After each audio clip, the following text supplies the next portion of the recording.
What's up, everybody? Welcome to the newest edition of the JJSports podcast this week. Joining you today, I'm your co-host, Joey. And I'm Joey's co-host, Josh. Let's get started our first segment today. We always start with basketball. And Josh, it's been a crazy freaking week in basketball, but especially as a fan of our New York Knicks. I'm sorry to say it sucks. The streak is over. But then again, we all kind of saw this coming. It's not like a shock. But, we were hoping for the W. But there are, that's a half, whenever it says the glass is half empty, glass is half full, that's a half empty approach. I'm looking now from the half full approach, which is right after we lost that game. We just came back. Next 2 games, boom, blowouts. Look at this, man. Blow out the Bulls by 20 and then blow out the Rockets by 30, I think. My math might be off, but yeah, 25. Okay. But yeah, what do you got to say for this, man? Look, just to first of all address the Suns game, the Knicks were ahead almost that entire, for the majority of the game, the Knicks were actually leading. They twice in that game had a 15-point lead in the second half. Obviously, it's not how you start, it's obviously how you finish, because the Knicks got outscored roughly the same amount in the second half per quarter. With that being said, though, the Knicks lost to the team now that is either tied with, I'm not sure if they're tied or if they just own the best record in the NBA right now. Losing like that to a championship caliber team, at least for this season in Phoenix, is nothing to be upset about. I know I talked about how basketball at times is a game of momentum, as is all sports, but specifically the way the Knicks were playing. They had won 9 in a row to get 6 games above 500, or was it 7? And then that loss made them 6. I don't know. But either way, the Jazz, you see, they're tied with the Suns, who the Knicks lost to, as it was the Jazz formerly in first. Now they're tied, and the Suns have the tiebreaker in terms of matchups against each other. The Suns are the better team over their last 10. They're the better team on the road, and they might not be the better team at home, but within the conference, they're better. They've played more games, but they still have less losses and way more wins than the Jazz. So either way, I don't get, why are the Nuggets why have they not clinched? That doesn't make sense. Maybe they don't have a tiebreaker or something. I really don't know. That's just weird, though. Maybe I don't know. Maybe it's a glitch. I really don't know. Probably just a glitch. But yeah, that we basically lost to the best team in the league as of now. Basically lost to the best team in the league as of now. And you know what? They've got players who have experience. Chris Paul, especially, who was really the one who put that game away. But let's be honest, he had 2 very lucky shots at the end. I wouldn't exactly say it's luck when you're Chris Paul. That last one was pretty crazy. I don't know. Yes, that one I'll get. Look, I wasn't expecting him to make that. It wasn't the stupidest shot. He could have chucked it up with a guy right in his face. He at least got himself open just from farther range on a fadeaway. I wasn't expecting him to hit that, and I'll give you that one, Joey. Okay. But he's a championship caliber player. He's been he's been deep into the playoffs numerous times in his career, and he knows what it takes to win these types of games, clutch moments, especially when his team is pushing now to lock up the top seed in the Western Conference. And they're in a tight race too. It's not like the Suns didn't have anything to play for in this game. It's not like they're a locked playoff team and, they're just going to play whoever they play. No, they're fighting for the best seed in the Western Conference, let alone the NBA. So with that being said, tough loss. Can't be upset. I know the Knicks were playing good. They were playing well. They were playing good basketball, and they still are. They still played well that game. Look, what it really comes down to is the experience, I think, at this point against some of these teams. I know the Suns aren't a super experienced playoff team, but they do have, in terms of their overall age, they do have a few more players on that Knicks that have more experience, especially going deeper. Last year, they were a team that got into the bubble, so we know that they have a little bit of experience that way. And we talked about they brought in Chris Paul over the and that was before Chris Paul. Oh yeah, and that was before Chris Paul. Now they bring in Chris Paul, a guy who might not be the player he once was, but he clearly shows leadership skills. He was out there whenever Booker wasn't. Booker, by the way, had an insane game. I'm not even going to get into that. And the 3 people who killed the Knicks late in that game were 3 of the 5 guys you see on this list right here. Cam Johnson, who was 0 for 7 before he hit 3 straight three-pointers. Mikal Bridges, who was pretty much ineffective until 5 minutes left in the game, and Chris Paul, who, he had 20 points, not as high as Devin Booker, a little bit under what Mikal Bridges had. But look, at the same time, the moments that he hit his shots were huge. So sometimes it's not going to come down to the fact that you hit your shots in general. The timing also helps clearly because, like I said, it's not how you start, it's how you finish. And sure, the Knicks could have been up more than, they could have been up 15 points twice in the first half at 2 different times, but it clearly didn't matter when, the Suns come back to win by 8. I'm not saying necessarily that the Knicks just lost this game. The Suns are a great team, but you just got it looks like the Knicks kind of got a little too just like, okay, like we could settle down a little because we're up 15 on the Suns and the Suns are a good team. There's no way that, the way we've been playing, he's like, anyway. It was also just a weird game overall because it looks closer than it felt because our guys weren't hitting. It's true. It did really until like the Knicks had a shot, like very underratedly had a shot with like 2 minutes left, and then Paul hit that ridiculous fadeaway step back no look 3. It was ridiculous. Anyway, with that being said, that's looking at it from the half empty approach, Joey, and half full. I mean, when you come back and you beat 2 teams back to back the way the Knicks did it, and on the road as well, not easy, and against 2 teams that just really don't have anything to play for. First off, the Chicago Bulls, who we mentioned in one of our previous episodes, how they were buyers how they were sellers at the deadline. No buyers. No, they were buyers. Vucevic. Sorry, I meant the Magic. We talked about the Magic. The Bulls were one of those teams who ended up getting Nikola Vucevic, however you pronounce his first name, because, whatever. And 26 points and 18 rebounds in 37 minutes. I mean, tell me that's not ridiculous. He's a freak, man. He's a freak. He honestly, it wasn't always close, but when it was, he kept hitting all. Yeah, he was the guy who kept Chicago. And I remember there was like a span where he hit like two threes out of like 3 attempted shots to when the Knicks were up like 13, brought him back within 7. And then after that, the Knicks turned it over and Thies hit a 2. I was like, oh man, it's happening. Like they're going to blow a lead to the Bulls. Like the Suns loss really got to them, and they showed that they were able to rebound from it. They ended up putting the game away by 19 points. So props to the Knicks for that. And the second one, which was yesterday's game against the Houston Rockets.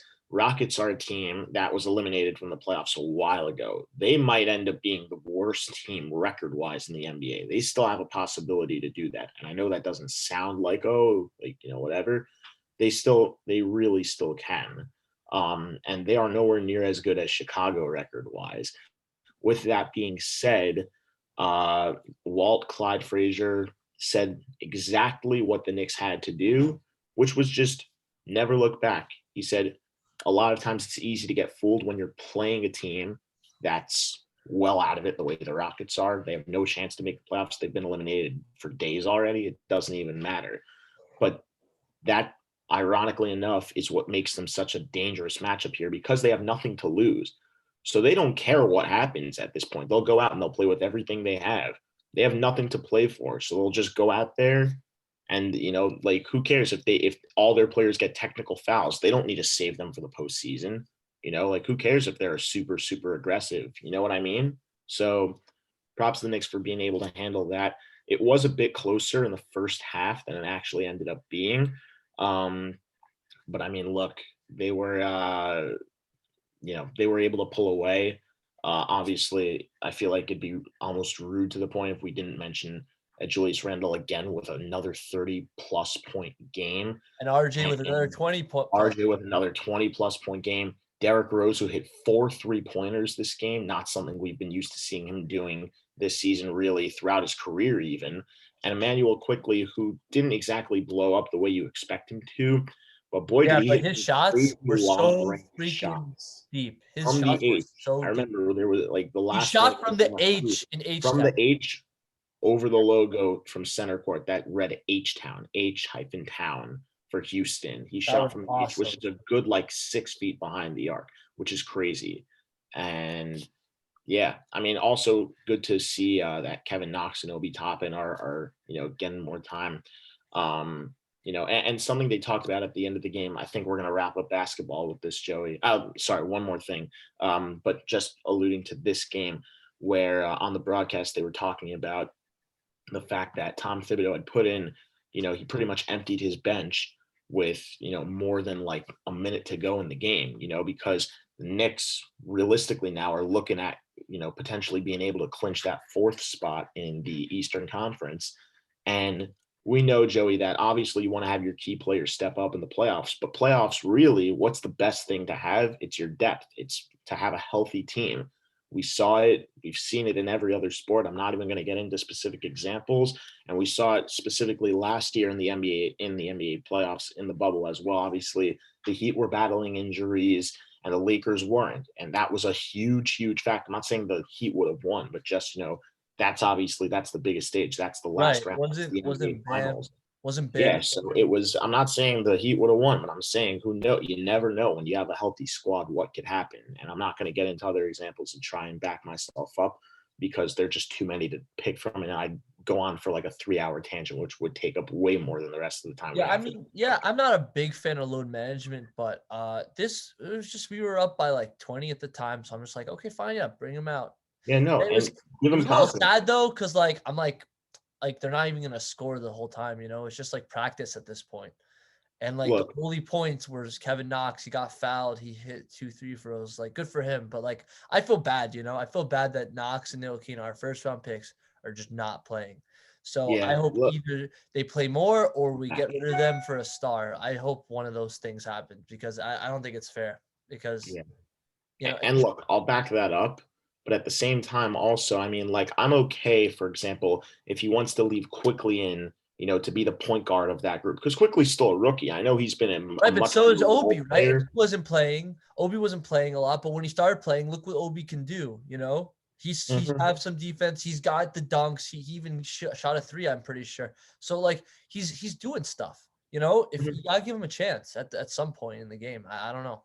Look, I mean, he played 17 minutes. He wasn't that great offensively. He only put up 5 points. He also got called for a carry right before he threw down a slam dunk.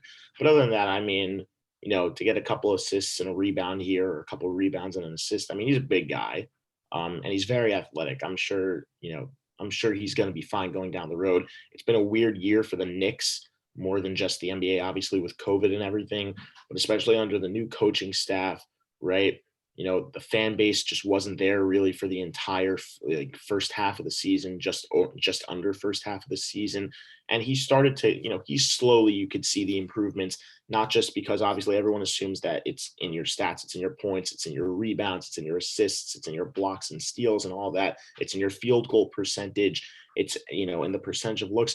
It's a two-way game, obviously, because he could defend very well. We know how athletic he is, and we've seen the types of plays he can make, even if they're not blowing up in your face, to have him drop 20 points a game. Yeah, this is all without Alec Burks. People got to remember that. Huge contributor. Yeah, and honestly, I honestly forgot about that until you just said it now. That he's still fighting. He's still not fighting, but he's still waiting to get out of COVID protocol. And right. When they get him back, I mean, look, it might take a little bit of time because he hasn't played in a game for a couple weeks at this point. But at the same time, look, I mean, they've proven that, I think it just shows how much bigger a piece he is. Now imagine how well he's been playing when he comes back, what he'll do to a team that is playing really well without him. And not exactly against the biggest jokes of teams. I know we just mentioned the Rockets and Bulls, but the Raptors aren't a joke, I don't think still. The Hornets aren't a joke. The Suns, honestly, I'd make the argument that if Burks had played against Phoenix, the Knicks might have been able to pull that game off. They really might have. I mean, he's like in the fourth quarter, he's a freak. So yeah. Yeah, he's the lights out statistically this season. I don't know what's happened with him. Burks knows what it takes to win. He's been on some very, very skilled teams, Warriors and the 76ers and he's been on a lot of good teams. So yeah. He's been on a lot of good teams, former top pick in a first round. With that being said, there's clearly a lot of promise around him. Obviously, he's pretty, he's a decent amount of time into his career. I think he's 9 or 10 years into his career, something like that. Yeah, something like that. He's been. I might be wrong, but somewhere around there. a number. Look, it's not like he's like, in his third year of the league. Let's just put it that He's way. an experienced player for sure, no doubt. Experienced player who just works hard. I mean, he gets the job done. He's a gritty type player. He's not going, he's not like he's not like a Steph Curry type shooter, and he doesn't have the size Giannis and the size and power that Giannis has. And he's not as creative as a guy like Jokic, for example. But at the same time, he'll go out there and he'll play good, solid basketball, get you good, solid defense, scores in big moments, and he'll do what he can for the team. He's not really a player who will carry the team himself, but rather his contributions will just make the team that much better in their performance. And I'm really excited to see what this Knicks team does when he gets back onto the court. Yeah, I mean, like, just to close it out, because we're almost done with basketball, just like we got a very interesting stretch. We're playing the Grizzlies. I expect a victory there, although Ja Morant's a pesky guy. And then we're hitting our hardest challenge, man. Nuggets, Suns, Clippers. And even the Lakers.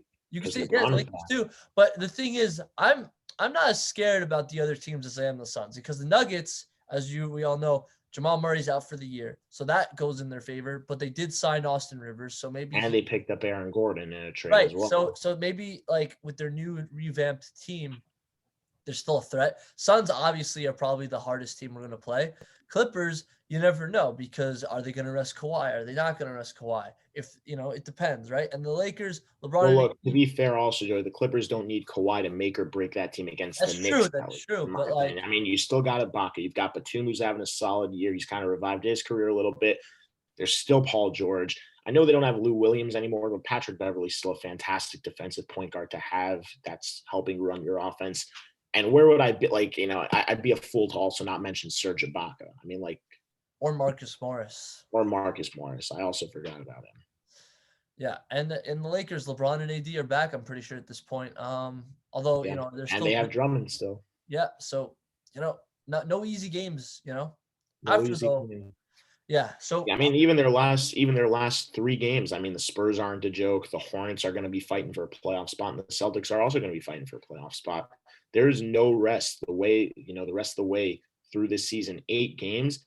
And I know what I might have said before. Maybe they could go like 9-5 when they had like 14 games left. I remember we did this, and I think that's what I predicted. I think I said 9-5, 10-4 at best. Now I wouldn't be shocked to see them go like 2-6 or even 1-7. The way that some of these teams are going to be fighting desperately. But if the Knicks are playing the way they have been over their last 10 to 15 games, they really do have a strong chance, I think, to finish with a record above 500 over the last 8 games. Not just at, but above, I think. I mean, for sure. I mean, what's in our favor is that there's a day, at least they have a day of rest between every game. Every other day. Obviously, they'll practice, but like they'll have rest. They're not going to be playing every day. The only part of the problem is that it's only the last 2 games. Yeah, it's only at the end they're playing a back-to-back. Other than yesterday's game and today's, which are back-to-back, the last 2 games they play that are back-to-back. And they're at home. 2 of the easiest opponents between the next 6 games they play. 2 of the 3 easier opponents. And they're going to be at home. So that's. And they're going to be at home. That's true. So let's go Knicks, man. Let's go Knicks. Yeah, look, I mean, 5 games. Dude, we're in the playoffs, man. We're in the freaking playoffs. Let's go, man. Starting the road trip well. They got 6 straight on the road. We got 5 left to play, and all 5 of them are not going to be easy. So. Josh, the Knicks are in the playoffs. I know at the beginning of the year we were going to be in the playoffs? Absolutely not. I thought we were going to be I don't mean that offensively, but like any realistic Knicks fan, there's no way in hell. Yeah. I thought we were going to be better, obviously, with Tibbs, but I think we were going to be like a mediocre team, but I didn't think we were going to be like a playoff team, like a real playoff team. This is awesome, man. Number 4 in the East, like that's awesome. And look, that might change, but there's still strong. But in the postseason. As long as we're in the top 6, I'm happy, man. Just avoid the play-in. That's what I'm rooting for. So yeah. But yeah, top 4 would be nice, man, because not only would we be in the playoffs, but we get home court advantage first round. They would want that. Yep. That would be. Just can you imagine, man? The Garden, like it's gonna be 100. Like it's gonna be everyone's gonna be there. It's gonna be like. It's going to be amazing. It's going to be rocking atmosphere. It's going to be loud. It's going to be loud in Manhattan. So let's go Knicks. Okay. All right. We talked a lot about basketball. Ready to move on to baseball. Josh, why don't you start us off with your news? Nah, I think I already told you what's going to happen. We got it, Yeah, but I'm saying go ahead. No, we got to save it for last, Joey. We got to get the little things out of the way. at least in your opinion. I like this is just like I think it's a little I think that this is, something that's worth saving for last. And for those who, yeah, we'll get to it. Trust me. Trust me. Just this one time, Joey. Trust me. Okay, fine. I mean, like, okay, fine. Um, so I was going to talk about three things. One, I'm not even going to pull it up because this guy doesn't even deserve my respect. Jeff Burdich, Colorado Rockies general manager, he's out. This is the guy that traded away Nolan Arenado and millions of dollars in cash for basically nothing. He's out. So are we happy for Rockies fans? Like, does this mean Trevor Story's here to stay? He is a free agent at the end of the year. What's the like? What do you have to say, Josh? I usually don't talk about bad things, but like, I feel like this should be mentioned because of how horrendous their front office has been.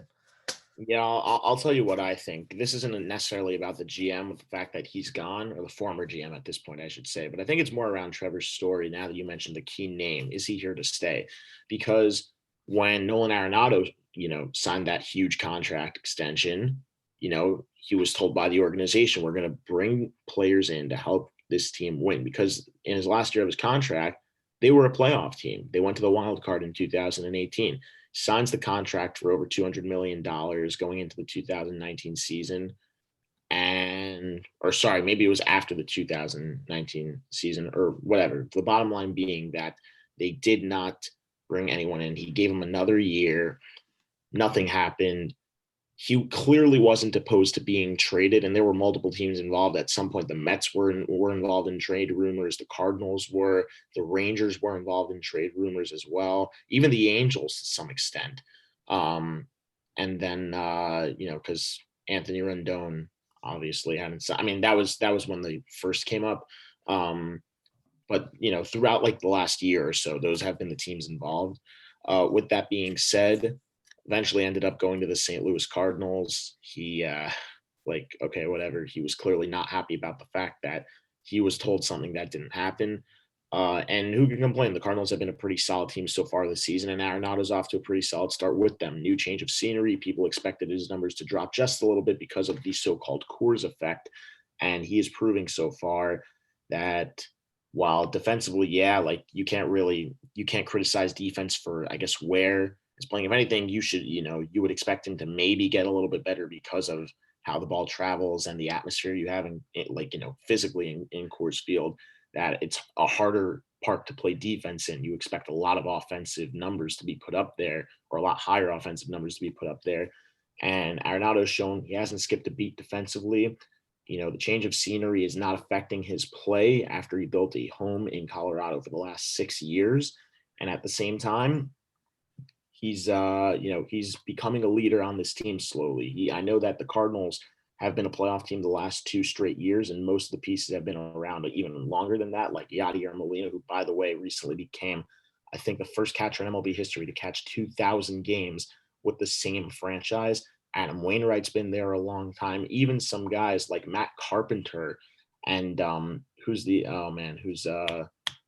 Paul DeYoung also, who's been there for like 4 years at this point.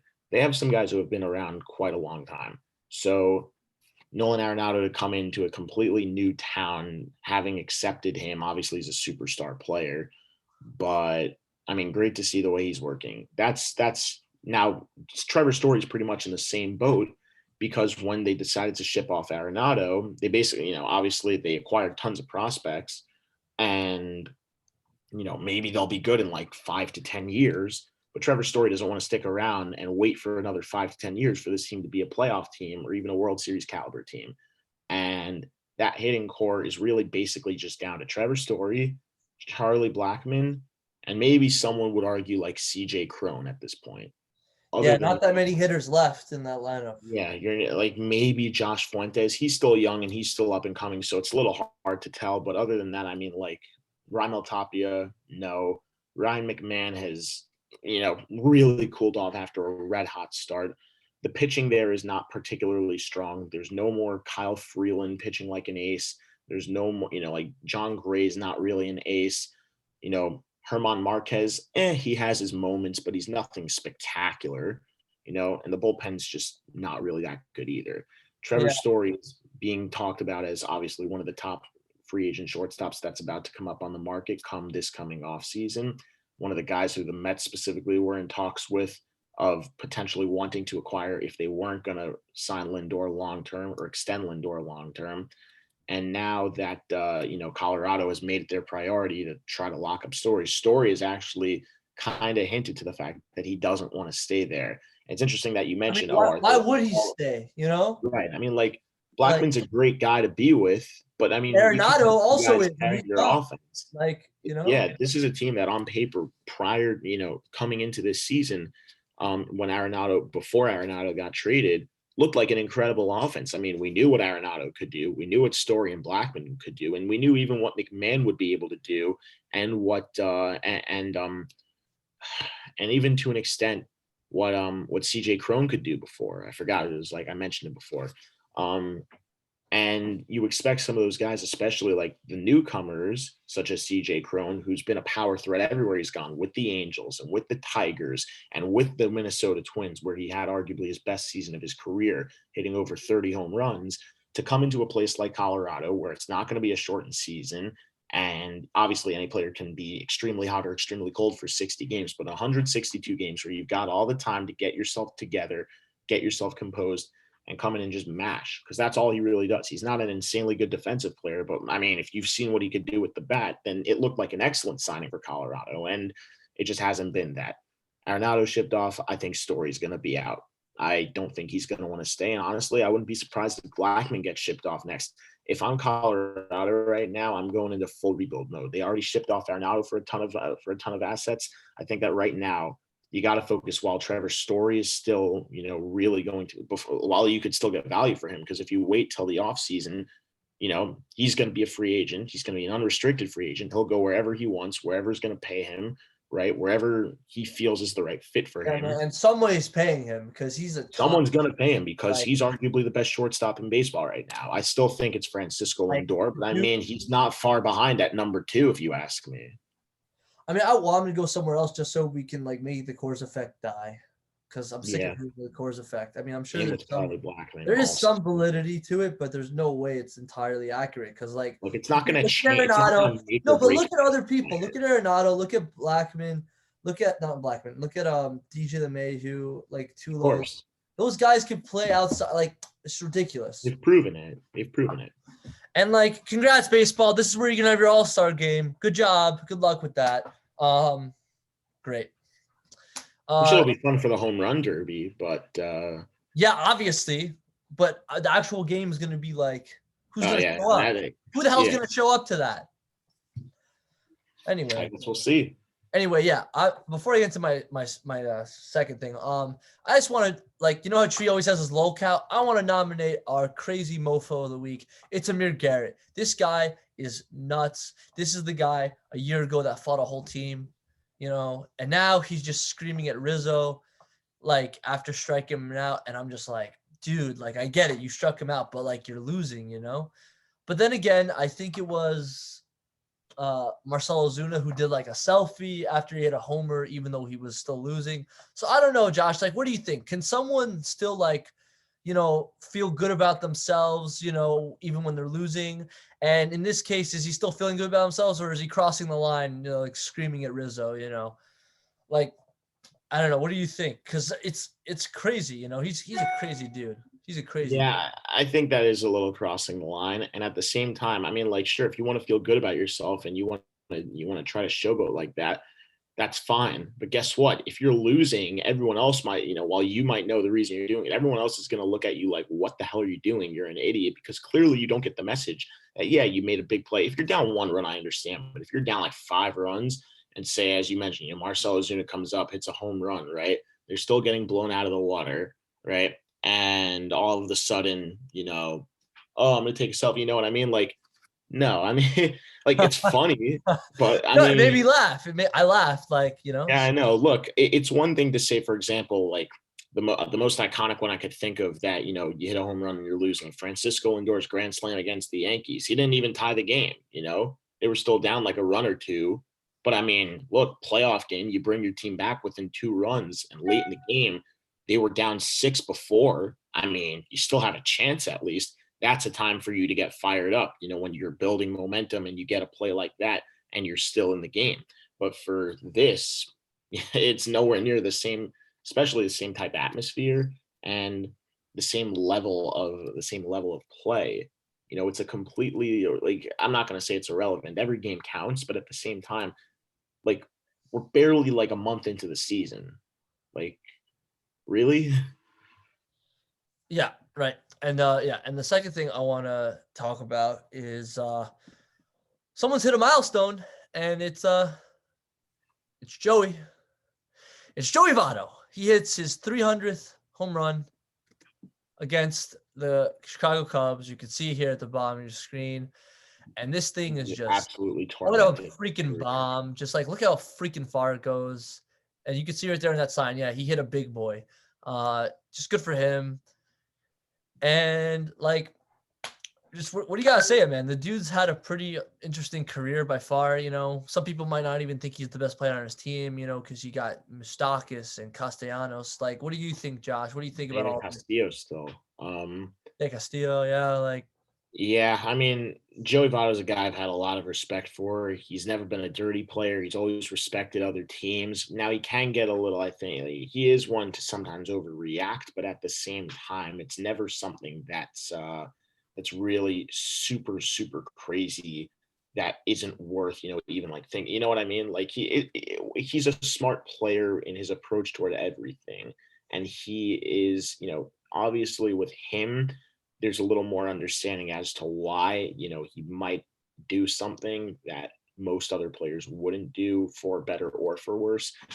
And I mean, yeah, I know I know this might sound a little crazy, but there are actually like very few, I think, other than the USA and like, the big countries you expect players to come from. Canada, I think, actually has like they're like one of the countries that has the least amount of players. Joey Votto just happens to be one of those guys, and he's he's represented them well, obviously. With that being said, I think, he's in a bit of a unique situation because you don't have the only other player I honestly could think of from Canada is Mike Soroka. He's from Calgary. But other than that, I can't think of any other baseball player from Canada. I know that this kind of just took a really weird turn, but at the same time, I mean, like, just a little bit about him, his background. I mean, he set a pretty big milestone when you hit your 300th home run, and hopefully many more to come from him. Because I mean, he really is the heart and soul, I think, of that Reds franchise.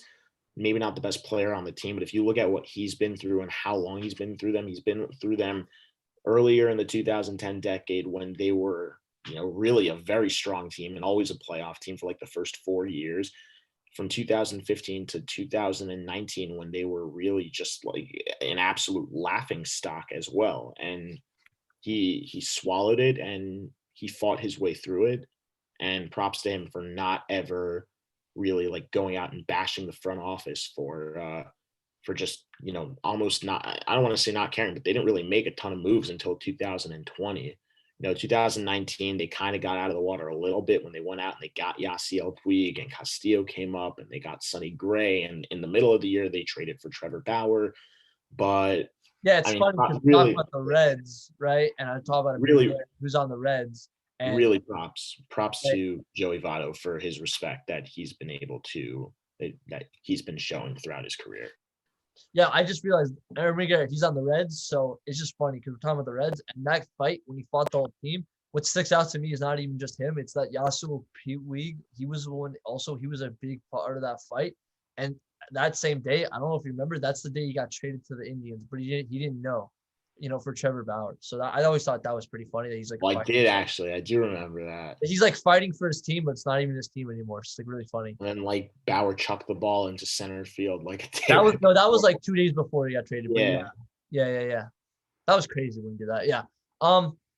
It's a good feeling, It's definitely a good feeling. Okay, yeah.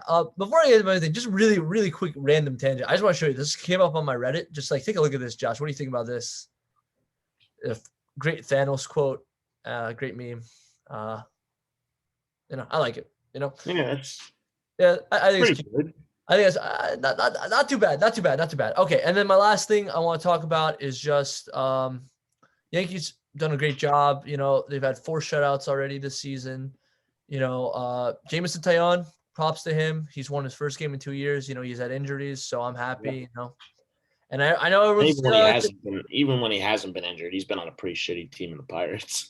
no, I mean, like, but everyone's gonna be like, oh, it's against the Tigers, but you know, the Tigers did beat the Astros, and like he had 1 run, so you know, props to him. But then the next game actually really surprised me. That was the Kluber start, and he did such a freaking amazing job. It's like He was it felt like magical the other it felt day. like eight. Listen to this, Josh. 8 innings, not 5, not 6. 8 innings. He gave up 2 hits, 1 walk, no 1 runs, 10 strikeouts. Holy shit, that is awesome. And I know it's against the Tigers. I know that's what everyone's gonna say, but like, this is the Tigers. They beat the Astros, man, and also like zero runs. They only gave up 2 hits. Like, think about that, man. You have a Kilbadu, you got Miguel Cabrera, you got Jonathan Scope, and Nico Goodrum, Robbie Grossman, and Goodrum. Jacoby Jones. Like, you have a few guys there that could definitely get a hit, and you only give up 2. So props to him, you know. And the Cole start was also great. Judge had a grand slam, 2 home runs. You know, just a good weekend. You know, just a good weekend. You know, but yeah, the craziest thing by far was the umps versus the Phillies this week, because this was, and you want to talk about that, so go ahead. But that was the craziest stuff. 3 different scenarios, all nuts. So, All right, Joey. So, guys, we all know Joey sets the stage the best. We all know that no one can set better than him. But I'm going to give it a shot. Josh is going to take a stab at it. So go ahead. I am going to take a stab at it because what the hell, Joey hates the Mets. So anyway, here goes nothing. Sunday Night Baseball. The Mets are playing the Phillies. You've got the unproven David Peterson, because 60 games just isn't really enough to really, really are. Because as I mentioned, anyone can be very hot or very cold for 60 games against the kind of inconsistent, somewhat proven pitcher in Zach Eflin. And it's the tie-breaking game in a 3-game series where the Phillies won the first on Friday night, Mets won the second on Saturday night, and both games ended within a run of each other, as in 2-1 victory Friday, 5-4 victory Saturday. Nothing could be more intense at the moment for either team, but it gets better. Top of the first, Mets go down 1-2-3. Bottom first, Andrew McCutchen leadoff home run. Jeff McNeil and Francisco Lindor with 1 out and 2 on combined for, in my opinion, what has been the best double play of this season so far in all of baseball. I don't know if you saw it, Joey, but if you didn't, you've got to go back and watch it. I'm not even going to describe it. Like, the only way that you can really take it in is if you see it. I'm not even going to bother describing it. Phillies go on top 1-0. Mets tie it at 1. Then they take a 1-run lead. They take a 2-1 lead. Didi Gregorius, bottom 6, comes up and mashes a 3-run bomb to right field, giving the Phillies a 4-2 lead. But it's not done yet. Top 8 comes. Mets have the leadoff man up at Kevin Pillar, and he hits a laser to left for a solo shot. Next batter, Jonathan Villar, gets an infield single up the middle because they were shifting on him, and he kind of hit it against. Didn't get out of the infield. They fielded it, but Villar still runs well at 29, and he was celebrating his birthday. And he still runs well, beats it out for an infield single. I mean, not even a throw. Then Jose Peraza comes up in his first at-bat as a New York Met and hits a bullet to Rhys Hoskins, but he couldn't catch it, knocks it down. It does get behind him a step or two. Hoskins doesn't have a play, and VR was running on the pitch. So he goes to third. Now, this is where things get really crazy. Joey, I don't know if you want to pull this up, if you could get access to it, because this is something you have to see. But with that being said, show the double play even if you're able to. I don't care if you're not going to, but I'm saying if you're able to, it'd probably help. At the same time, what happens? VR takes a couple steps around third base, and of course, he's looking at Rhys Hoskins, who has the ball all the way on the end where the grass to the outfield and the dirt of the infield connect with each other. And Hoskins is just picking up the ball, and he's not looking. He just tosses it, lobs it over to his team, Nick Maton, at second base. Soon as VR sees Hoskins is not looking, he sees that ball come out of his hand, sprints for the plate, ties the game because time was never called, and the Phillies completely choke on that play. They needed 6 more outs to win the game. VR could have been held at third because the Mets have just choked with runners in scoring position all season long so far. And guess what? Mets were not on the choking end on the end of that play. Hoskins, complete lolcow moment right there. Don't know what the hell he was thinking. He should have at least called time before he threw the ball in because he was still in the infield, but whatever. Tied game at 4, but it doesn't end there. Peraza's still on first base. Jose Alvarado comes in, gives up a base hit to Jeff McNeil, walks Francisco Lindor, so the bases are loaded, and then he walks Michael Conforto to give the Mets a 5-4 lead. Doesn't end there. Alvarado gets pulled, especially after the annex he pulled on Saturday where he almost, killed someone again with another pitch at 100 to the head. And by the way, I don't know, Joe, if you heard, but he's appealing right now. He might get suspended though, and until then he can play. No, but he was crazy, man. He was screaming. It's not the first time it's happened this year because otherwise they would have given him a warning, and they did last time. But it was the same player in the same scenario and the same type of result for the Phillies, which ended up in a loss. And he threw at someone's head, and he throws triple digits, and that's not safe. That's not even the first time you can't tell. Once it's happened and you do it again, literally the same scenario, just a different ballpark. I'm sorry. This isn't even me being a biased Mets fan. That's just not safe. You can't. Everyone's just got to calm down. This is when they were yelling that's not worthy of a bench clearing brawl. It's just not he didn't. It's not worthy of a bench clearing. He didn't actually if he hit him, yeah, okay, fine, but he didn't hit him. The intention, he hit him, yeah, but the intention was there was clearly some type of intention there for Alvarado to. I don't know. I don't speak Spanish, so I don't know. Maybe. So yeah, it could be. Either way, back to the game. David Hale comes in to relieve Alvarado, and Pete Alonso jumps him on the first pitch, clearing the bases that were loaded.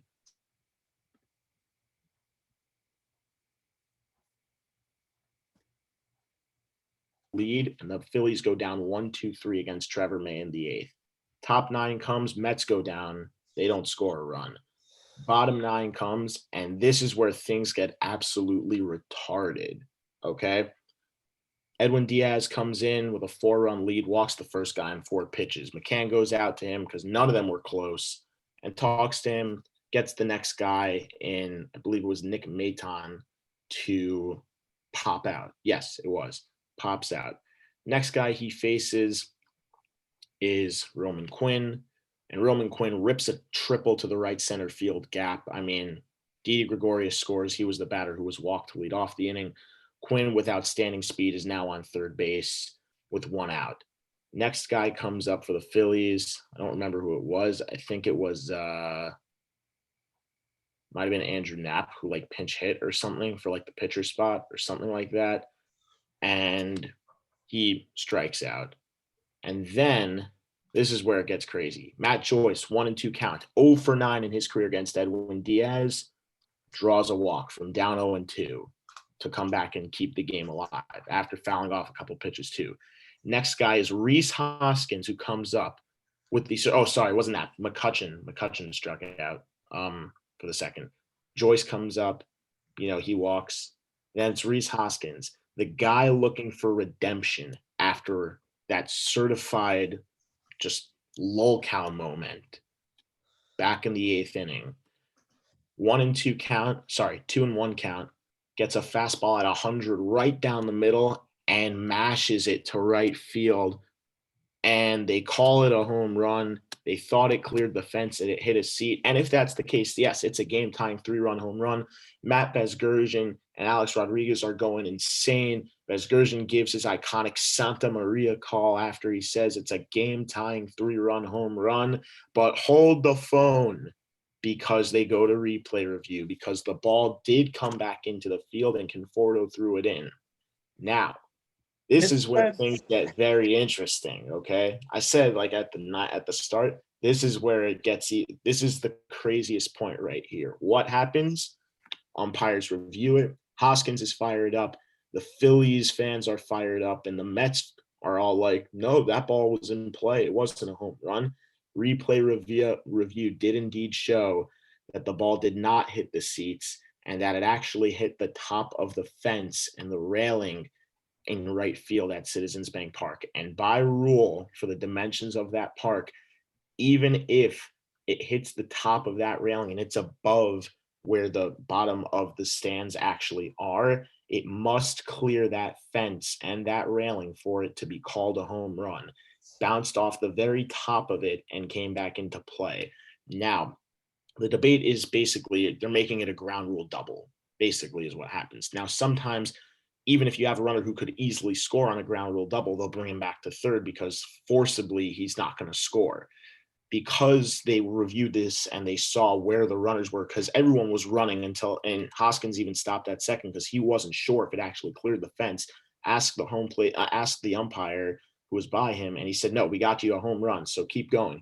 So he started to run the bases. Now Hoskins was still jogging until he got to second. He wasn't running, but he stopped at second just in case the ball was actually in play, so they couldn't tag him out if it was, and they would have tagged him while he wasn't on a base.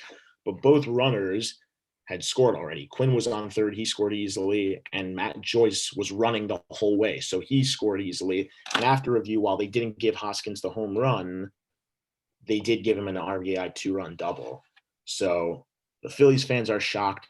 Boos start raining down. Hoskins from the dugout, you could read his lips, is screaming "F-U, F-U" to the umpire 24/7.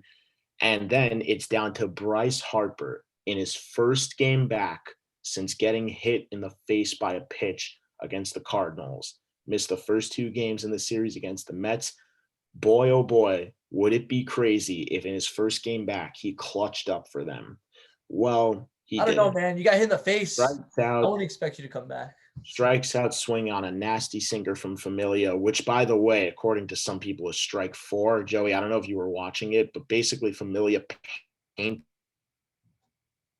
right corner on Bryce Harper. And there was this moment, even Matt Visgergen and A-Rod, they went back and because, they have the 3 deep, pitch review, whatever that tech is called. And A-Rod's literal words were strike 3, game over.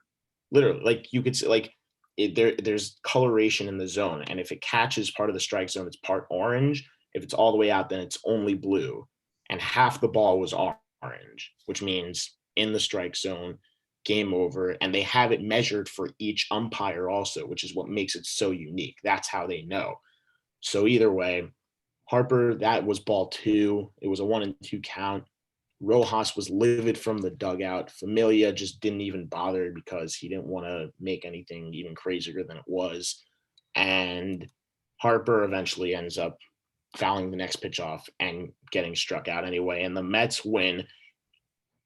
Probably honestly, I think this could go down as so far the most intense game of the season. I know we talked about the Padres and Dodgers. This was before this crazy timing of that call and the replay review and the rules that come into play, what constitutes a home run. I also want to point out, this is the last thing as I wrap this up, but statistically they were they have the stats of where a certain pitch that was hit would be a home run in any ballpark. And apparently it only would have been a home run in 6 ballparks or 5 ballparks. So Citizens Bank Park is obviously not one of them. I don't remember, they didn't say the other 5, but if I had to guess, I'm guessing Yankee Stadium is probably one of them.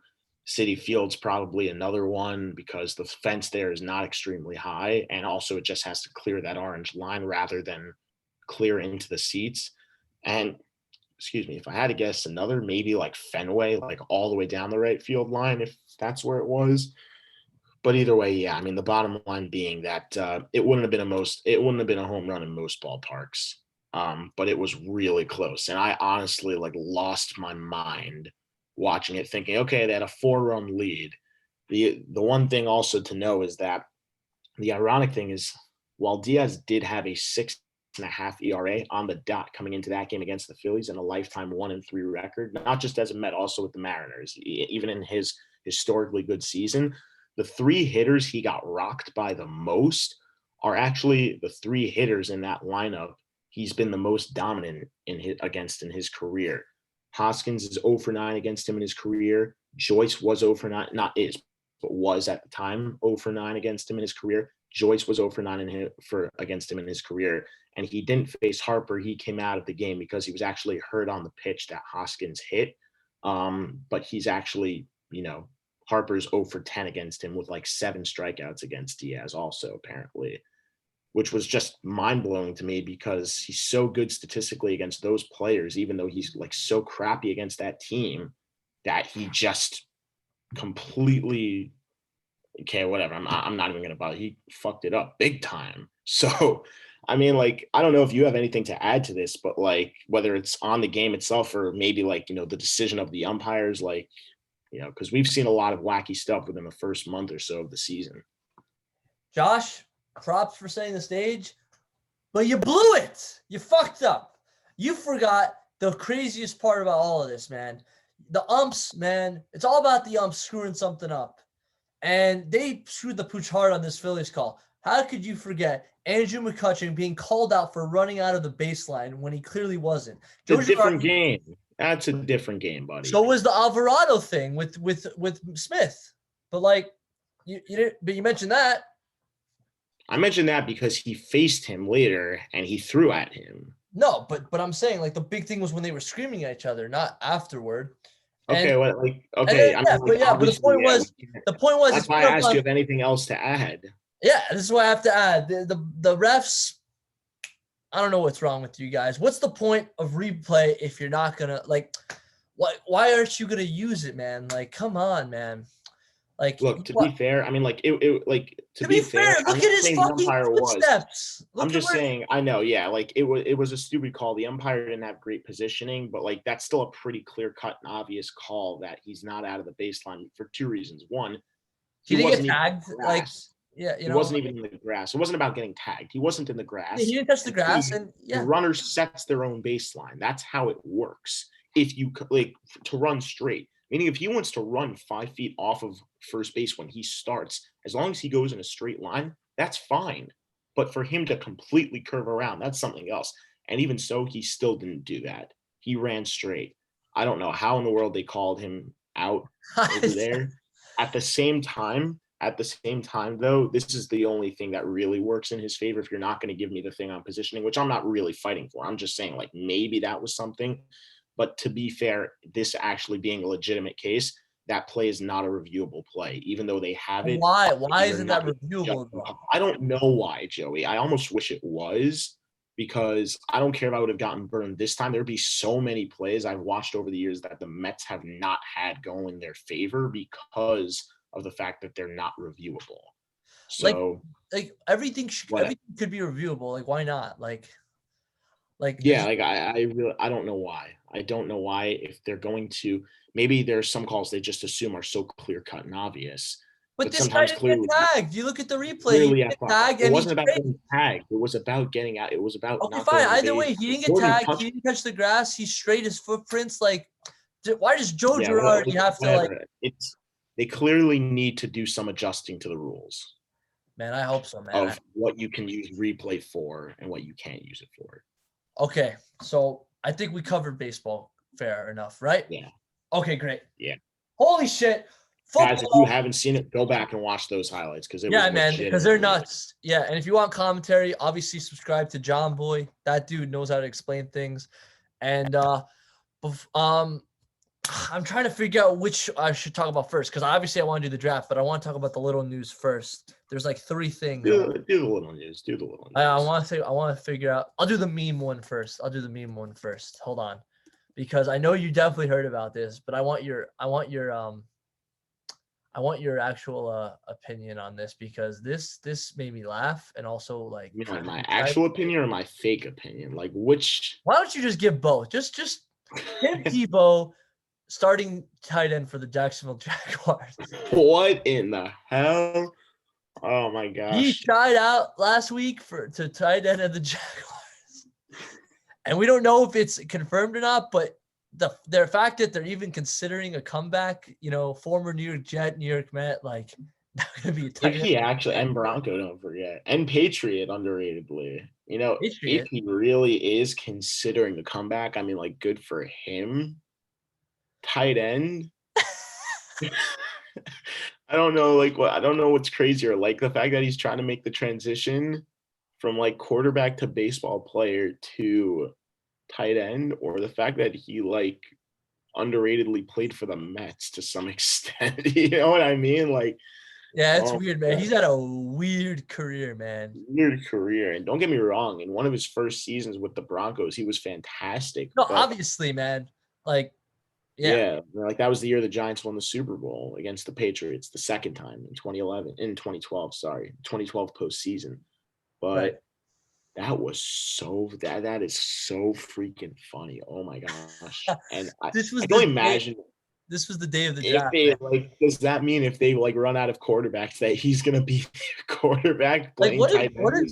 what if like I hope it doesn't happen. But what if like Trevor Lawrence is injured, man? Like, Yeah, I also you're gonna get TiVo back in there. Like, that'd be who so. knows. Look, wish him the best. Obviously, he's had a lot of ups and downs with himself, and he's clearly a figure around sports, sometimes for better and sometimes for worse. But I mean, nah, like look, he's clearly like trying to go out of the box, and props to him for that. But most of the time when you go out of the box, it needs to make sense. And this one just doesn't really make sense to me. So Yeah, whatever. I'm this is not in all. his This is shoes. I don't know it as well as he does. I'm sure there's like more to this than like what we're seeing and assuming for the memes here. yeah. This is as out of the box as you could get. Um, by far, because tight end. Like, where did he come up with that? I Yeah, just I mean, like, look, it's one thing if you want to be like a multi-sported star, like Bo Jackson, like Deion Sanders, like right, but John Elway, you're not gonna switch but like like to go from one sport to another, not actually play professionally and only play minor league ball, and then go back to the sport you want to play for a completely different position. Yeah, it definitely takes the cake. That's not a question. like that's so good. It's just so good. Anyway, the second thing is, Josh, do you ever watch Scooter Magooter, or do you know who that is? No, but I have heard it. I have He's heard of like it. he's on YouTube's Clickbait Sports podcast. I don't know if you've Oh seen. yeah, I do. Like that's Yeah. where I've seen. So his videos, he's a Cowboys fan. So I don't know how he always finds a good place to put it, because like I guess he writes his own scripts, but every time he does a thing like for football, he's always like, "Is Sean Lee playing?" Well, he can't say that anymore because Sean Lee, after 11 seasons, is out, baby. He retired. Which Yeah, if you watch the draft, that pick makes a lot more sense with that in mind. So yeah. yeah. I mean, like, I hate to say it, but like, he was really a fun player to watch, and I hate And saying that because he was on the Cowboys and he was he was their best defensive player, man, by far. such a pain in the ass to play against when the Giants played them. As a Giants fan, to say that, so annoying to say that. But you know what? I mean, look, props to him, and we wish him best in his retirement. He earned every accolade that he got for his personal his personal stats and everything. I feel bad that he never won a Super Bowl. He was definitely a player of that caliber who deserved it. But I mean, look, Cowboys just choked hard in some cases, and yeah, that's pretty much it.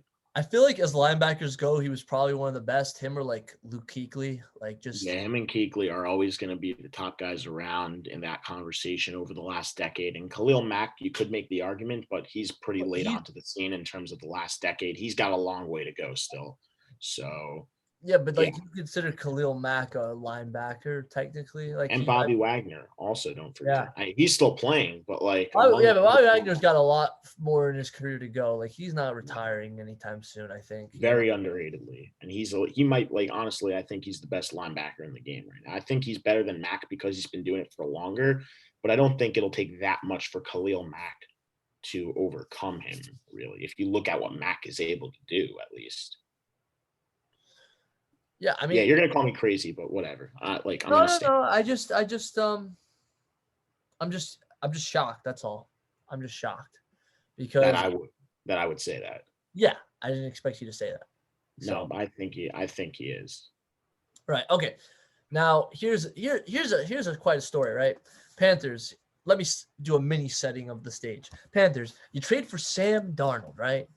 You got And now what are you gonna do? Because are you gonna, like, some people are saying, oh, you might draft a quarterback, and we're gonna get to the draft, but you also, like, why even draft a quarterback when you also have not only Darnold but you have Teddy Bridge? Well, they solved that question real quick by shipping off Teddy Bridge to Denver for a 6th round pick. So yeah, and this is also funny because the Broncos were another team. Again, we'll get to the draft, but the Broncos were another team we thought were getting to the quarter was going to pick a quarterback in the 1st round. They didn't. And they didn't. We'll get to that, but that was really funny. And I thought for 2 reasons why they didn't. One of them is either because they're high on Teddy Bridgewater. Do you want to talk about this, Josh? Or do you want to just move on? Like, nah, not really. I think we'll get to it in the draft. Okay, fine. I thought that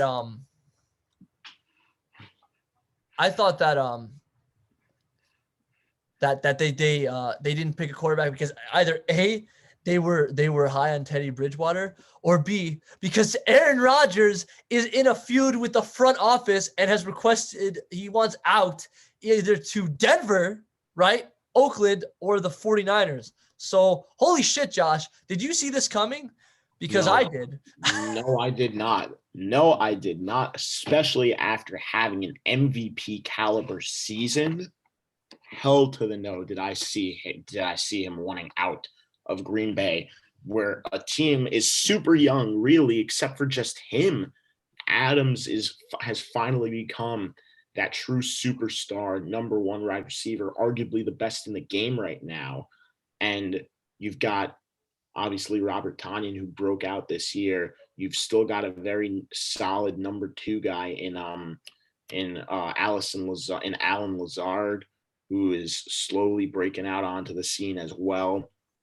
And obviously, how could you forget Aaron Jones in the passing game and Jamal Williams in the passing game and Marquez Valdes-Scantling? Sorry, I almost forgot about him too. So yeah, it's unbelievable. I mean, like, he wants out, whatever. I mean, like, look, maybe I'm not in his shoes and I can understand. It's been very frustrating. You go to back-to-back NFC championship games and don't come close in the first one. And in the second one, where you were the heavy favorites to win.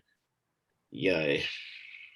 I mean, like, I know it's Brady, man, but that's crazy. I mean, that defense really wasn't special until the Super Bowl when they got to, like, when they shut down like Tyreek Hill and Travis Kelce and Sammy Watkins and yeah, and even like Le'Veon Bell, but still.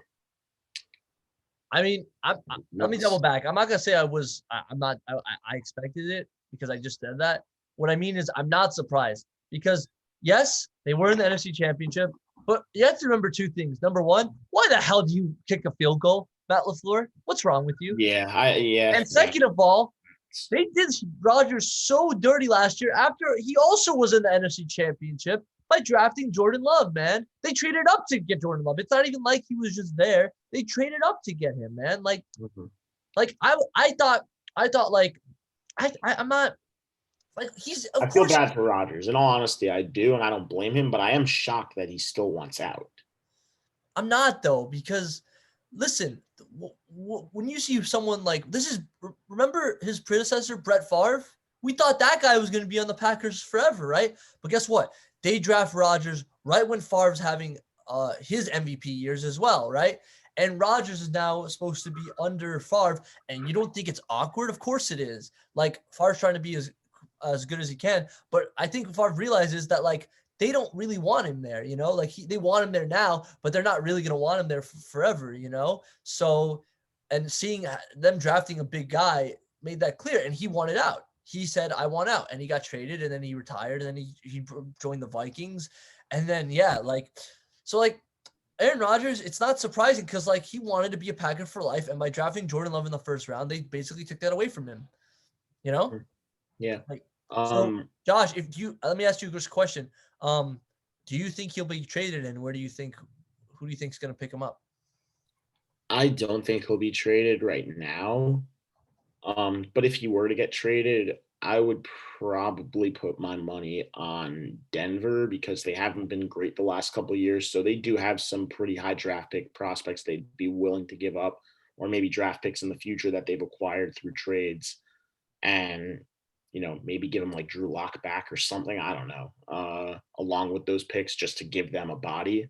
I feel like they'd rather have Teddy Bridge, but I don't know if they'd be willing to part ways with Bridge after trading for him, though. You know what I mean? I know you're getting Aaron Rodgers, but I mean, he's still a solid backup even if he plays. That's true. But who knows? But like, would the Packers even want Drew Lock? I think they'd rather take someone like really good, like Bradley Chubb. But I don't know if the Broncos. Yeah, who knows? But yeah, like this is just crazy, man. This is crazy. And yeah, I'm gonna mention. I'm not gonna pull it up, but Lamar Jackson, they picked up his 5th-year option. That's pretty big. Yeah. Just quickly, Giants. We're gonna do more Giants later, but Saquon Barkley, he got his 5th-year option picked. If you want to say anything about that. No, I think they're heading in the right direction. Whether Daniel Jones is the answer, that's going to be one thing. But that the rest of the offense can perform. That Shepard and Slayton stepped up at moments last year. You obviously know what Galladay can do. The depth options of Dante Pettis as a re-signing option and John Ross as a speed threat now are definitely going to help. Obviously, we already talked about the fact that Gallman's no longer going to be there, but I don't know if they still have Alfred Morris on the practice squad or whatever. I don't think they do. But we'll get into what they did. We'll get into that. But Barkley, I mean, he doesn't need an explanation. His one big flaw is he just can't stay healthy consistently. And whenever he's on the field, we know what he does. So I mean, like we saw what he does with a crap O-line. So like, imagine with So and then the last thing, also Giants, just quickly. George Young, I don't know if you've ever heard of him. He was the general manager for the Giants when they won their first 2 Super Bowls. He drafted the likes of Lawrence Taylor, Carl Banks, Jumbo Elliott, Leonard Marshall, like all these guys. So like he's now in the Hall of Fame. He's getting credit for what he deserves. Just picking up the start of just a great franchise. Overall. So props to him. Props to him. Not easy to make it in as an office executive. And that's very rare. It's very rare, Usually it goes to players. In every sport, not just football, in every sport. No, it's a big deal if you're very big deal. So good for him. Okay. All right, let's get into the draft, man. So I'm gonna try to find out we'll just go over the first 2. You want to just compare from what we said last week to who we thought we were gonna do? You want to just do it by that? I don't have my picks, but from what I remember, I'll keep it. Okay, fine. I don't have my picks anyway. Right. Okay. So let me just pull it up just so everyone can see really quick. Okay. So here it is. Okay. So I'll just make it easier for you so you'll see. First pick, not a surprise. Second pick, not a surprise. Third pick, Trey Lance. Did you think? Yeah, this was one that neither of us predicted. I think. I said Fields, and I don't know. What did you say? I said Fields also. Right. I did say Pitts goes 4th and that Chase goes 5th, though. I did say that. So I thought that the Falcons were just going to choke like they always do, and they were going to pick Chase, and that was going to make it really easy for the Bengals to pick Sewell. But no, that didn't happen. Falcons took Pitts. Bengals reunited Chase, LSU, with quarterback Burrow, LSU. And Dolphins reunited Waddle with Tua, Alabama, same thing. But can you believe that? I mean, like I shouldn't say no one thought it was coming, but no one projected them to go for Waddle with the first. I mean, like I know the chemistry from Alabama, but still. I thought for sure Sewell would have been a Bengals or Dolphin. Sure. I was shocked. But now Detroit has a great protector, the best protector for Jared Goff. So. Good for them, I actually thought they were going to go Smith. That's what I said. I remember. And I said Parsons. I said Parsons for Miami. So you go down. Sorry.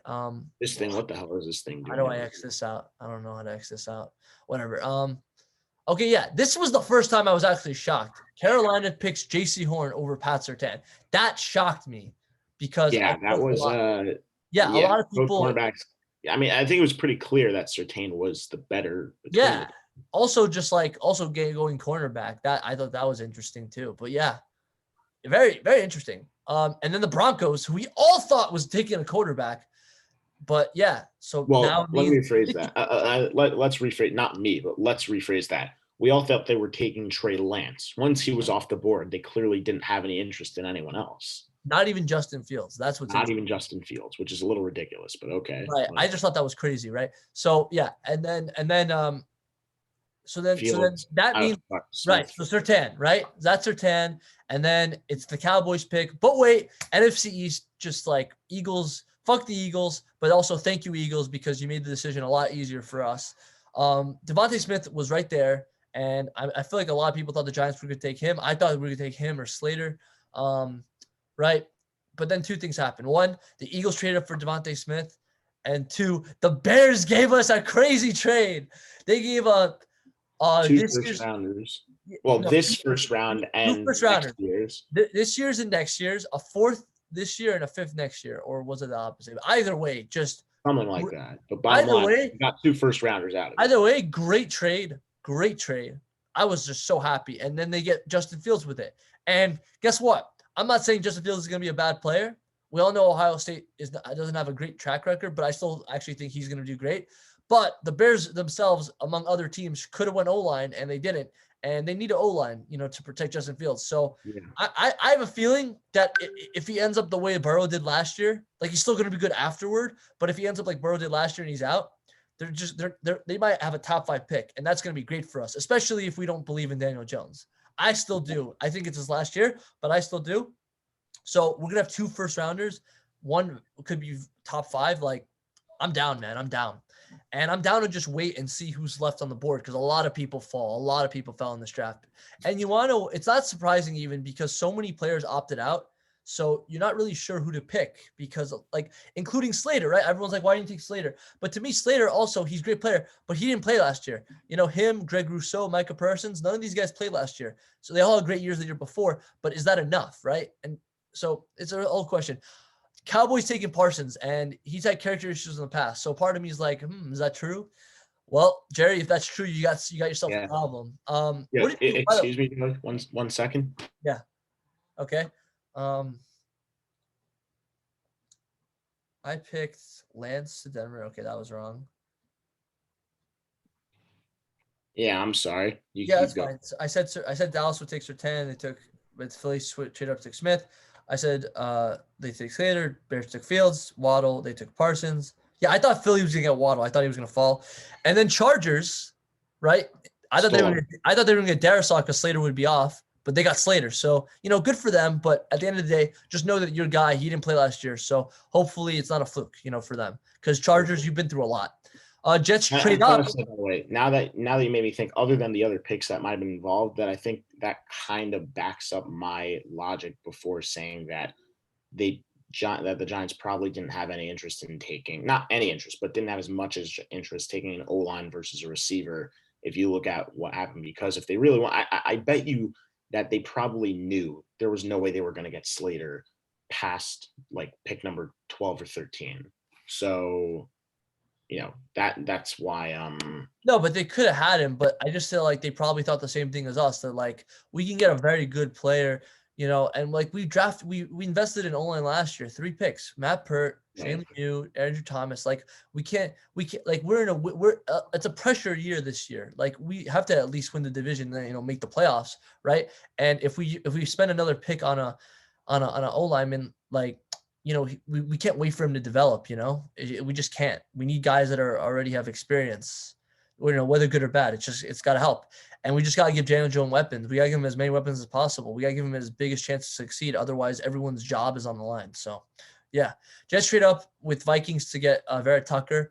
And, I guess solid pick, whatever. I don't care. Patriots getting Mac Jones. Josh, what do you think about that?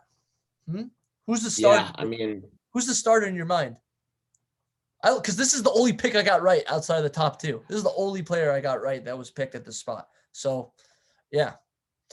What do you think? Yeah, I'm pretty sure I said Mac Jones goes to the Patriots also, because I think I said Fields gets picked by the 49ers. And everyone was saying that Fields was going to get picked by the Patriots, but that clearly didn't happen. Yeah, that did not happen. Yeah. I predicted it, but now that I'm looking at it, why do the Patriots have to get one of the good quarterbacks in this draft? It's just so annoying. Yeah, it could he could be great. They say a lot of good things about, but then again, Alabama, They don't usually have great Yeah, look, back. I I know, mean, I know everyone's giving more his teammates credit than they are giving him for winning that, the title game, and I can understand that. But at the same time, if not for him, his receivers wouldn't be as good as they are. Also, if not for his targeting ability and his pass ability, and even if obviously the protection isn't controlled by him, but his awareness, I mean, clearly, I think people are underrating him. I think a little too much, or really, I don't know if underrating is the right word. Maybe underappreciating what he has done for that team. Because I mean, theoretically, Daniel Jones is going to have a terrific receiving core this year compared to last year, but I don't think he's really going to blossom. It's like the same thing, but on the reverse side here. I think Jones should be given more credit than he actually has been given already. yeah, I hear you. Right. And then 16, I don't know who you picked. I don't know if you remember. I picked Vera Tucker. I thought he was going to I fall. think I picked Collins here. Right. Okay. So you were right. Zaven Collins, good pick by them. They definitely were an offensive team. They could definitely use more defense, especially after losing Hassan Reddick. Raiders shocking everyone for the third year in a row, man. Like, he's a good, he's like in the top tens, right? But he's like 10 or 9, like this guy was supposed to be a second rounder and they picked him like mid first I'm in round. the top 20. Yeah, that's crazy, by the way. That's crazy, especially when you still had Darisaw and Tevin Jenkins. I'm shocked. I don't know. Maybe they see something we don't. I don't know. I mean, he did play for Alabama, so that might be in his favor. But damn, I did not expect that. I picked Tevin Jenkins at this spot.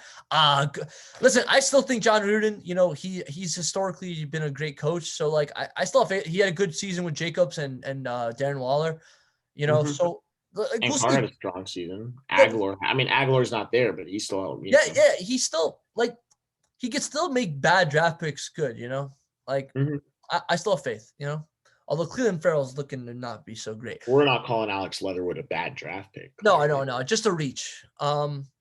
He wasn't the biggest reach though. I'd say 19 was. We'll get to that in a second. Dolphins getting an edge. Jalen Phillips. I thought they were going running back. I thought they were going to get Etienne.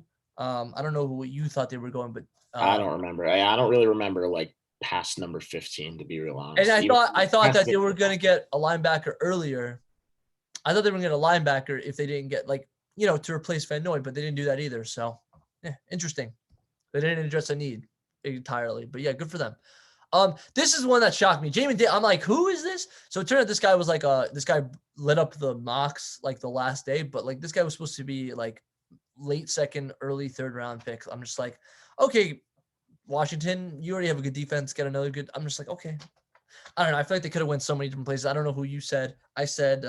I don't remember who, but I remember that they would get a defensive player also. Okay, fine. So yeah, okay. And then this one, this is okay. So a lot of people are divided over this pick. I'm not gonna lie to you. I actually really like the pick. I like the pick. I like it too. I like the pick because I've watched this guy's film. And if you're in the camp, obviously if you're in the camp that wanted an O-line, then you're upset. But if you're in the camp that wanted a speedy freaking receiver like a Waddle. Look, I told you at first, Joey, just before, I told you I wanted Waddle. Waddle. Right. Well, Illinois didn't get him, obviously, and that they traded back. But he was way gone. You can't be upset. Right. He was way gone. Right? If you want to be upset, right? So you want a guy. So I'm happy with Tony. Trust me. You talk about 1, 2, 3, right? You're talking about 1, 2, 3. Chase, Waddle, Smith. This guy's 4. Everyone will say this guy's 4. Arguably 5 because of the two Moores, right? But I think this guy is 4 by far. It's crazy because we all talk about how Kyle Pitts was technically the best prospect or definitely the best after Lawrence, right? You have to give credit to the two franchises ahead needed quarterbacks. So I know. I'm saying, but he's just the best overall prospect, right? So but you also have to give credit to other people on his team, like quarterback Kyle Trask, who also was pretty solid, and I want to talk about him too a little bit because damn, and also Kadarius Toney. This dude is a great route runner. Everyone's gonna say he's undersized, but so what? So is Waddle and Smith. And he's a great route runner, and he plays on special teams. And you can't hate the pick, knowing who our coach is. Joe Judge, special teams coordinator. He loves special teams, and our special teams actually was kind of crap last year. Wasn't that great. So yeah, and another weapon for Jones. I mean, obviously, I hear the people that said, "Oh, we already got Golladay." I always think like when it comes to cornerbacks and receivers, you can never have too many. But then again, like we could have addressed the need at O-line, but then again, we had 3 last year and we don't have time to wait for development. And I did for my last licks, I did Rousseau, Caleb Farley, Kadarius Toney, and Kyle Trask because I actually thought Najee Harris was going to get picked. And I know we didn't do past 20. I'm just going to go over them really quickly. Kwity Paye, good pick. Caleb Farley, I got to say, Titans keep making question marks because this guy has injuries, so it might not work out. Vikings get Darisaw. I thought they were going to get Darisaw at 13, so this is actually a great trade for them.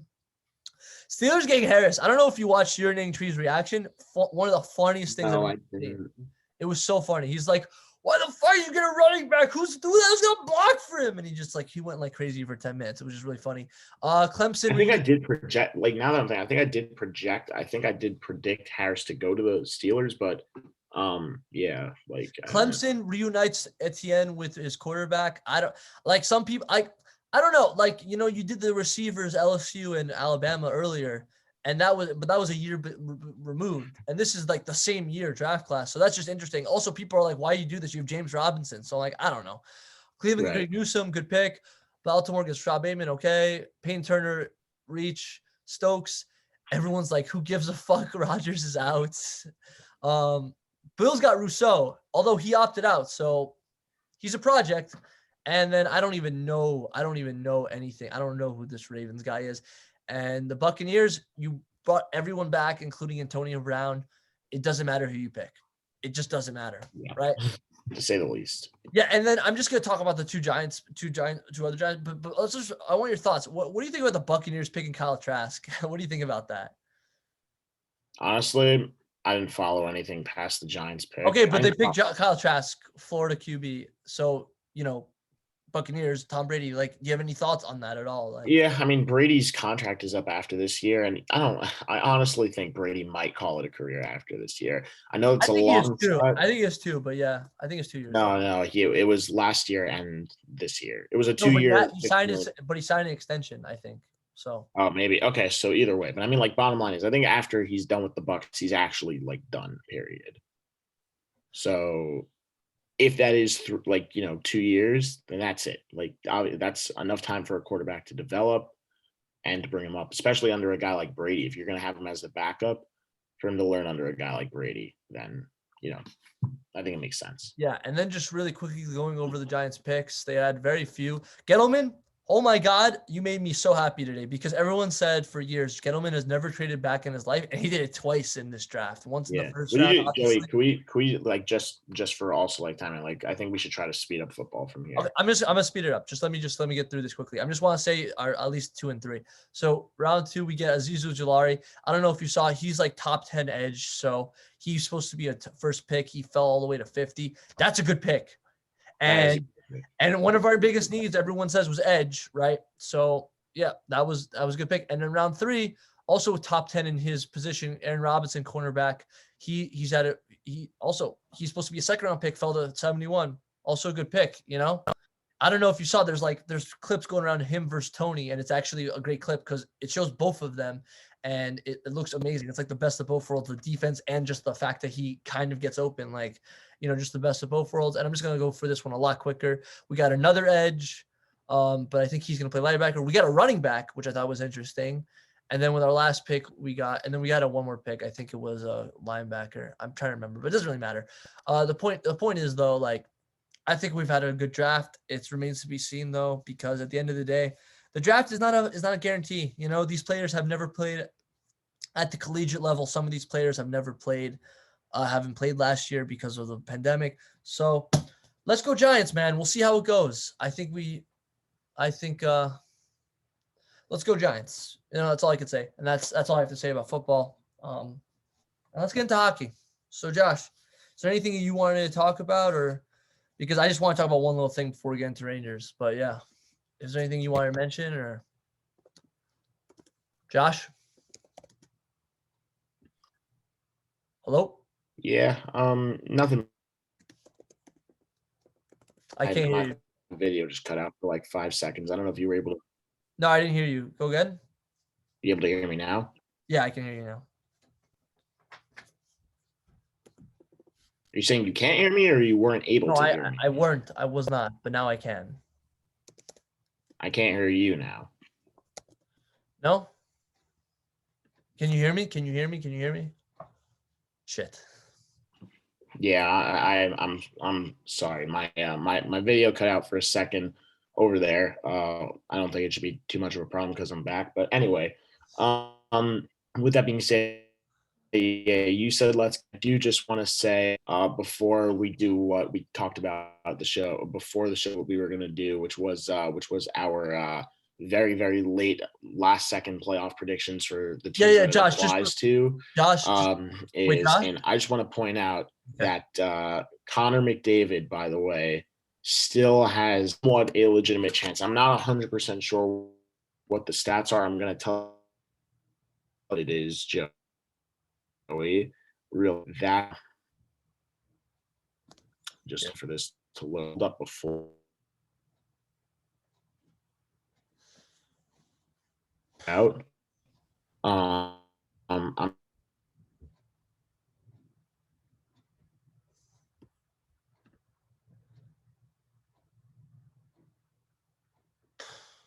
Damn it. His audio cut out. Shoot. What to do? Hello, can you hear me? Hello? yeah, I could hear you. Okay, I don't know what you said. You cut Hello? out. Yeah, You can hear me? Can you hear me?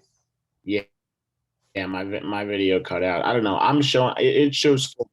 Yeah, I can. It's showing full bars on my part, Joey. I don't know if it's on your end, maybe. I don't think, man. I'm not freezing, but yeah, I don't know.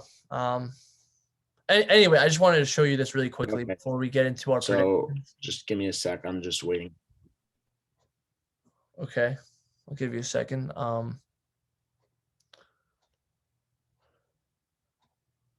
Hello? Can you hear me, Josh? Wow, this is like scary. Josh, do you want to call it?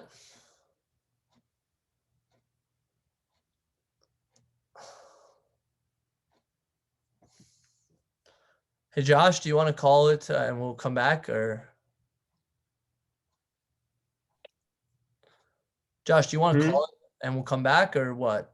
What do you want to do? Yeah, I say let's do that, guys. We'll bring you the hockey segment in another video. So hang tight. Okay, so